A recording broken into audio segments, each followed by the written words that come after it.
ભારે વરસાદને પગલે ભરૂચ શહેર અને તાલુકાની તમામ શૈક્ષણિક સંસ્થાઓમાં 24 જુલાઈએ રજા જાહેર. ભરૂચ જિલ્લામાં સતત વરસી રહેલા ભારે વરસાદ અને હવામાન વિભાગ દ્વારા જાહેર કરાયેલા રેડ એલર્ટને ધ્યાનમાં રાખીને જિલ્લા કલેક્ટરના આદેશ અનુસાર તારીખ 24 જુલાઈ 2026ના રોજ ભરૂચ શહેર અને તાલુકાની તમામ શૈક્ષણિક સંસ્થાઓમાં શૈક્ષણિક કાર્ય સંપૂર્ણપણે બંધ રાખવાનો નિર્ણય લેવામાં આવ્યો છે.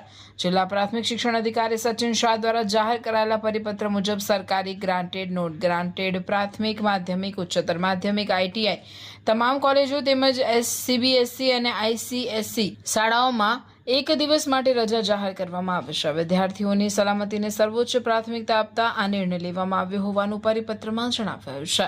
ભારે વરસાદ અને પાણી ભરાવાની સંભવિત સ્થિતિને ધ્યાને રાખી તમામ શૈક્ષણિક સંસ્થાઓને આ આદેશનું પાલન કરવા સૂચના આપવામાં આવે છે.